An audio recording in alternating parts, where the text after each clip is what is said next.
one student? Because you don't know kung fu. Come here. I don't have a jacket. Jacket on. Jacket on. Oh. Right feet back. Be strong. Jacket on!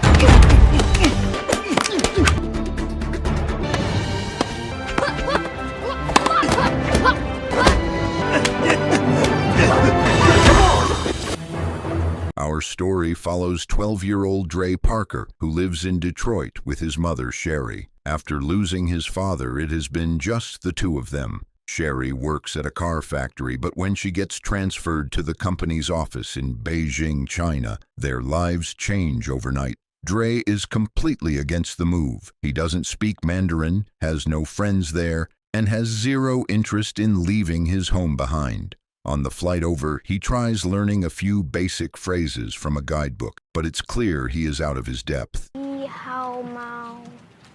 Dude, I'm from Detroit. When they arrive at their new apartment, reality hits hard. The place is small, and even the cartoons on TV are dubbed in Chinese. A friendly neighbor named Harry helps them carry their luggage upstairs. He mentions that there is a park nearby where local kids hang out and invites Dre to check it out later. Shortly after Harry leaves, the shower breaks down. Sherry asks Dre to find the building's maintenance man. Dre heads downstairs, but nobody speaks English. No hot agua. Eventually, he tracks down the handyman, Mr. Han. Dre tries to explain the broken shower, but the eccentric man is completely focused on trying to catch a fly midair using chopsticks. After missing a few times, he simply swats it with a fly swatter and stares blankly at Dre without saying a word. Feeling uncomfortable, Dre gives up and leaves. With nothing else to do, Dre heads over to the park Harry mentioned. He joins Harry and some other kids for a game of basketball, but Dre isn't very good. He keeps making excuses for his mistakes, and eventually, the kids refuse to let him play. Trying to save face, Dre challenges an elderly man to a game of ping pong, but the old man completely destroys him without even breaking a sweat.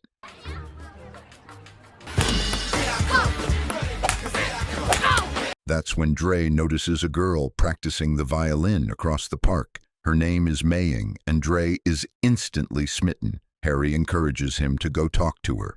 Then do it. Go. Come on. Dre approaches her and nervously tries out his Chinese, but to his surprise, she speaks perfect English. They immediately hit it off. Maying is friendly, curious about his background, and even reaches out to touch his hair to see how it feels. Their sweet moment is cut short when a boy named Chung arrives. Chung is a close friend of Maying's family, and he is furious to see her talking to Dre. Cheng instantly gets in Dre's face and shoves him hard, sending the American kid flying to the ground.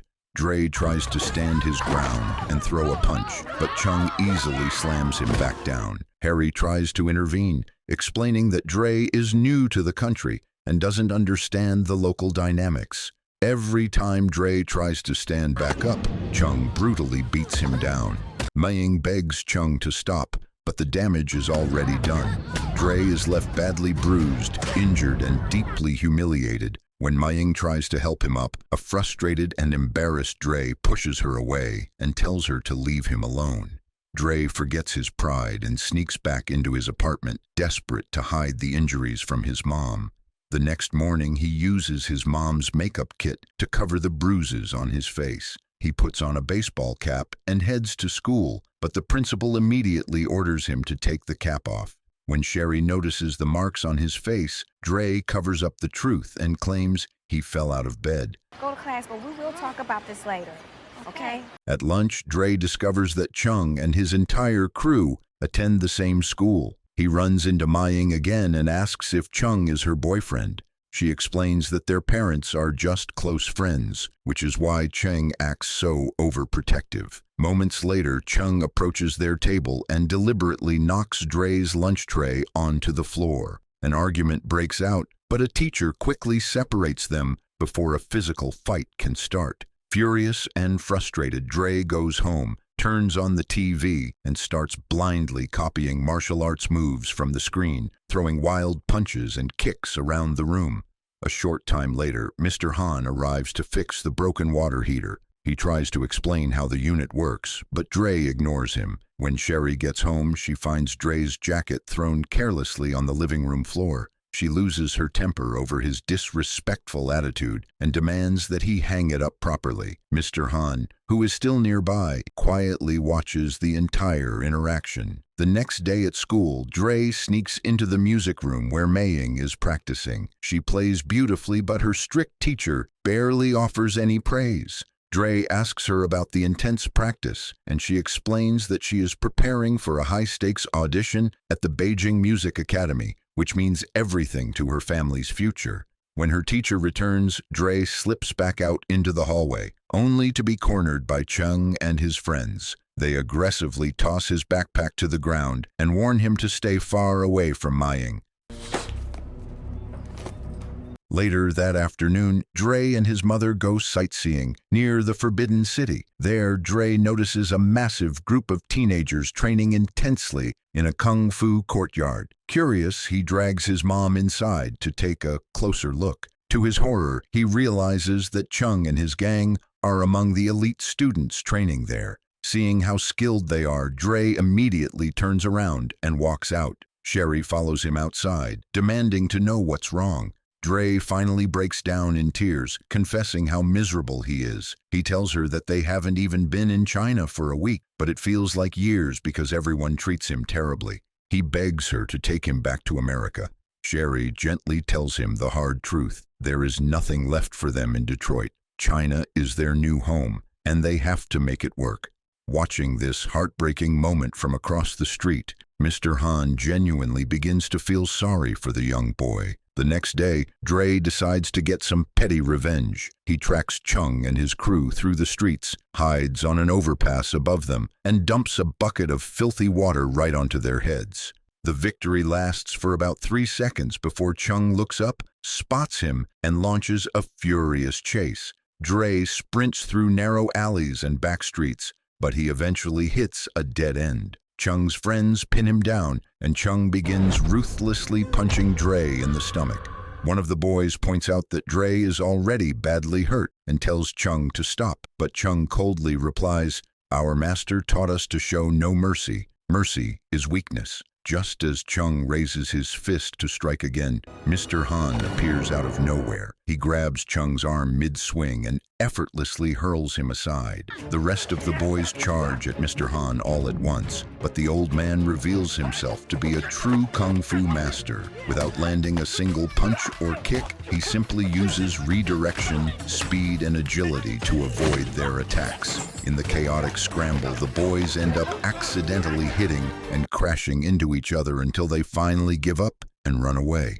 Mr. Han carries the injured Dre back to his home. He treats Dre's severe internal pain using fire cupping, an ancient Chinese medical technique that uses heated cups on the skin. The relief is instant. Amazed, Dre asks how Mr. Han defeated an entire group of bullies without even hitting them. He asks where he learned kung fu and if he has ever trained a student. Mr. Han explains that he learned martial arts from his father and has never taken on an apprentice. Dre eagerly asks Mr. Han to train him so he can get revenge and win back his dignity. Mr. Han firmly shakes his head, explaining that kung fu is meant for self-defense and finding inner peace, not for fighting and vengeance. When Dre argues that nobody taught those rules to Cheng, Mr. Han notes that it isn't the boys' fault. They are simply following the toxic teachings of their master. He suggests that instead of fighting, they visit the dojo to resolve the issue peacefully. They head to the Fighting Dragon Kung Fu Academy. Inside, they witness 2 students sparring. When one student knocks the other down and stops the attack, the head instructor, Master Lee, becomes enraged. He slaps the student and yells at the class, teaching them that when an enemy is down, you must crush them completely so they never dare fight back again.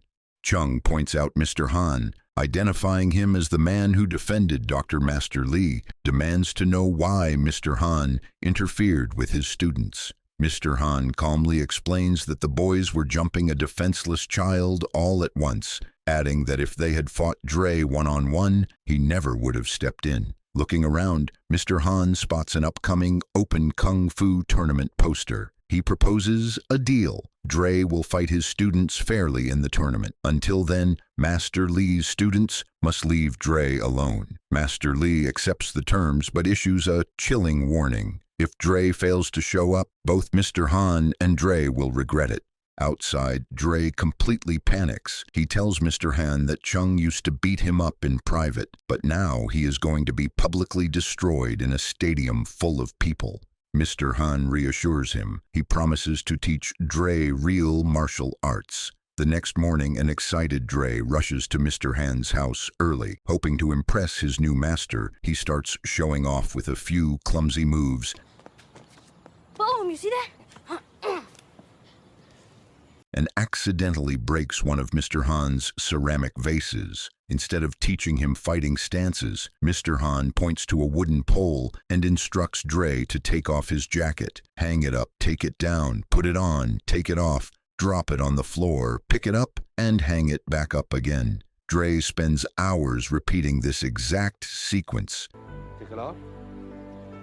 Day after day, the tedious routine continues. Dre has absolutely no idea why he is doing this, but he keeps repeating the task. That evening, Dre goes home and hangs up his jacket perfectly, leaving his mother completely shocked by his sudden neatness. The next day at school, Maying invites Dre to the Qixi festival that evening, explaining that it is like a Chinese Valentine's Day, and tells him to meet her at the Shadow Theater. Festival. After school, Dre goes back to training. He tries to hide his jacket to avoid the boring routine, but Mr. Han catches him. Even when it begins to pour rain, Mr. Han forces him to stand outside with an umbrella, repeating the exact same jacket movements. Frustrated, Dre says, "I get it. You're teaching me to respect my mom. I know I was wrong for talking back to her." Just then, Sherry arrives to pick Dre up for the festival. She brings an extra ticket for Mr. Han, and though he tries to decline, she insists until he agrees to join them. At the festival, Dre sneaks away to meet Maying at the Shadow Theater, gifting her a custom CD of music. Together, they watch a traditional puppet show. Maying explains the story of a goddess and her lover who were separated by a magical river in the sky. Once a year, compassionate birds form a bridge so the lovers can reunite for a single night. Inspired by the story, Dre promises Maying that if she comes to support him at his tournament, he will be front and center for her music academy audition. Maying happily agrees, and the two share a brief, innocent kiss. Because they are sitting directly in front of the projector light, their shadows are displayed on the big screen, delighting the audience, who have no idea who they actually are. The following day, Dre loses his patience during training when Mr. Han orders him to do the jacket routine yet again. Dre snaps, yelling that he has done this meaningless task 1,000 times and fails to see how it will help him defeat a trained bully like Cheng. As Dre turns to walk away, Mr. Han commands him to put the jacket on. When Dre reaches out, Mr. Han suddenly attacks him. To Dre's absolute amazement, his body moves automatically. The thousands of repetitions had built flawless muscle memory, using the exact movements of hanging up, picking up, and putting on the jacket. Dre perfectly blocks and deflects every single one of Mr. Han's strikes. Mr. Han smiles and shares a vital lesson. Kung Fu lives in everything we do. It is in how we dress, how we treat people, and how we live our lives. Martial arts is everywhere. You just have to know how to see it. Next, Mr. Han takes Dre on a scenic train ride to an ancient, peaceful temple high in the mountains to teach him about Qi, the internal life energy that provides true strength. On the climb up, Dre notices a woman balancing perfectly on one leg on the edge of a cliff, standing face to face with a live cobra. She seems to be mimicking the snake's exact movements. Mr. Han leads Dre to the Dragon Well, telling him that his own father brought him there as a child and claimed the water was magical kung fu water. An excited Dre drinks from the well. He then asks how the woman was able to control the cobra. Mr. Han tells him he wasn't looking closely enough. The woman wasn't mimicking the cobra. The cobra was actually mirroring her, showing Dre his own reflection in the perfectly still water. Mr. Han explains that her mind and heart were completely at peace, acting like a mirror that forced the snake to follow her lead. Dre asks if she controlled the cobra by doing nothing. Mr. Han clarifies that there is a massive difference between doing nothing and standing still with a calm mind. Using bamboo sticks, they begin training again. Dre admits he wants to learn that exact move to control his enemies, but Mr. Han warns him that the cobra move takes a lifetime to perfect. That night on the train ride home, an exhausted Dre falls asleep on Mr. Han's shoulder, and the gentle master carries him all the way to bed. Dre becomes completely obsessed with the cobra technique, sketching drawings of the woman and the snake. And the symbols. I can't get the symbols right on the bathrooms. A little treat. Dre, please stop that. You look crazy. During their next training session, Mr. Han hangs a sheet between them and launches surprise attacks, teaching Dre to rely on his instincts and senses rather than just his sight. When Dre asks about the next day's schedule, Mr. Han tells him that if you pull a rope too tightly, it will eventually snap. He orders Dre to take the next day off to rest. Thrilled to have a break, Dre meets up with Maying on the day of her crucial audition. She is incredibly stressed, so to take her mind off the pressure, Dre convinces her to skip school and spend the day exploring the city together. They have a wonderful time, but their fun is cut short when Maying gets a frantic call from her father letting her know the audition is starting. Her father arrives in a car to pick her up, leaving Dre to race to the auditorium on foot. Dre arrives just in time to watch her perform, though her strict instructor seems unimpressed by her violin piece. Dre boldly stands up and gives her an enthusiastic standing ovation. Maying's traditional father is highly displeased by the disruption. He tells Maying that Dre is a bad influence and demands that she cut ties with him immediately. Holding back tears, Maying tells a heartbroken Dre that they can no longer be friends because it threatens her future and her musical career.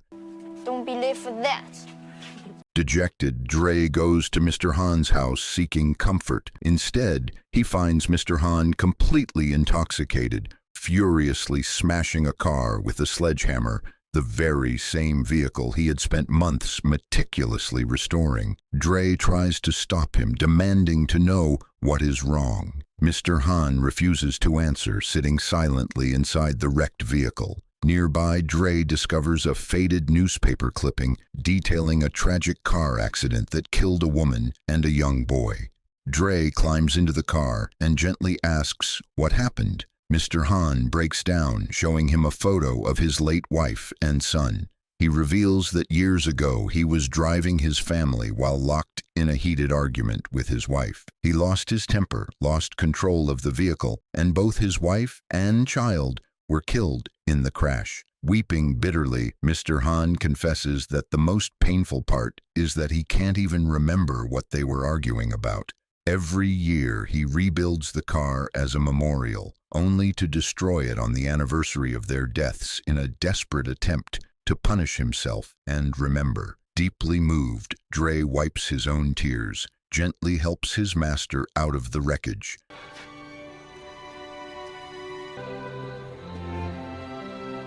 and encourages him to push through the grief by training. Mr. Han finds comfort in the boy's strength and resumes their training sessions with a renewed bond. Shortly after, Sherry arrives and smiles warmly, incredibly proud to see how dedicated and disciplined her son has become. After weeks of rigorous preparation, Dre has grown strong, fast, and confident.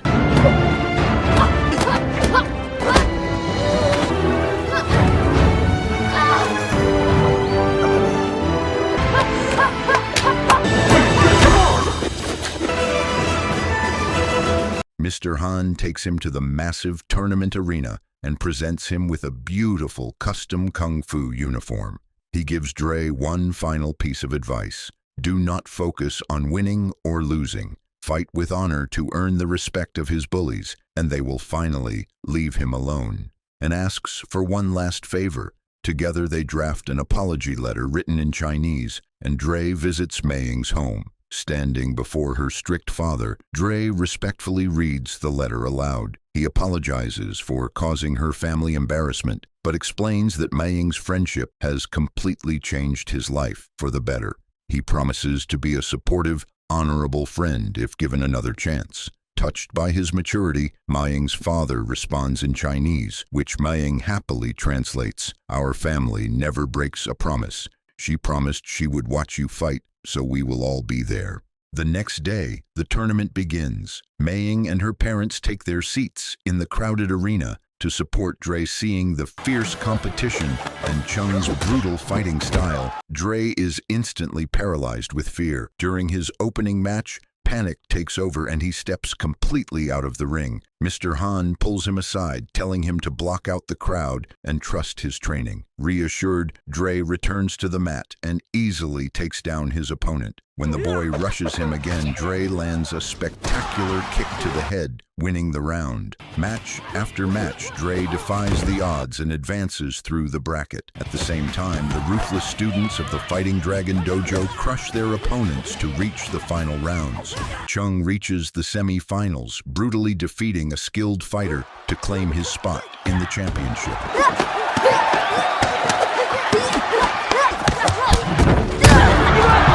Dre also successfully fights his way to the semi-finals, where he is matched against Liang, one of Master Li's top students. Sensing that Dre is a genuine threat to the championship, a malicious Master Li pulls Liang aside before the match and coldly commands him, "I don't want you to just beat him, I want you to break his leg." Following his master's sinister orders, Liang waits for the referee to look away and delivers a series of illegal, brutal strikes directly to Dre's leg. Dre collapses onto the mat in agonizing pain. Due to the blatant and unsportsmanlike fouling, Liang is disqualified from the tournament, but the damage is done. Dre is carried away to the medical room. The tournament doctor examines the injury and informs Sherry and Mr. Han that Dre's leg is severely damaged, making it impossible for him to continue fighting. Dre asks his mother and Mei Ying to step out of the room for a moment. He looks at Mr. Han and begs him to use the fire cupping technique to dull the pain so he can finish the tournament. Mr. Han refuses, stating that Dre has already proven his bravery and earned his respect, and he cannot bear to watch the boy get permanently injured. Dre looks his master in the eye and says, "You're the one who told me that everyone gets knocked down in life, but standing back up is our choice. I want to stand up right now." Mr. Han reluctantly applies the fire cupping treatment. Out on the arena floor, the referee announces that if Dre cannot return to the mat, the championship trophy will automatically be awarded to Cheng. Just as the announcer begins the countdown, Dre limps out of the tunnel and steps onto the mat. The entire stadium erupts into deafening cheers. The final match begins. Dre fights with immense courage, holding his own against the bully, but Chung delivers a powerful kick that sends Dre crashing completely out of the ring. Grimacing in pain, Dre struggles to his feet and returns to the fight. Channeling his training, he catches Chung off guard and scores 2 consecutive points. The crowd goes wild.